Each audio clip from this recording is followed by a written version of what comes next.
পুজো করব দেখো জানো পুজো করলে মাথায় ঘুমটা নিতে হয়, মাথায় ঘুমটা নিলাম, এবার প্রণাম করবো। ধূপ দেবো না, চা লুচি খেয়ে নিয়েছি, চা লুচি এবার আজ শুধু প্রণাম করবো।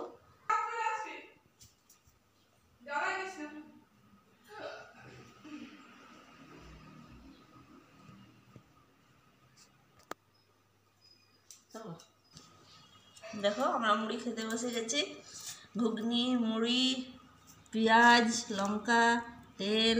আমাদের বাঙালিদের জলখাবার মুড়িটাই ভালো, মুড়ি খেলে তৃপ্তি হয়। কে কে মুড়ি খাও জলখাবারে জানাবে, কেমন লাগে মুড়ি খেতে সেটাও জানাবে। আমাদেরকে মুড়ি খেতে খুব ভালো লাগে।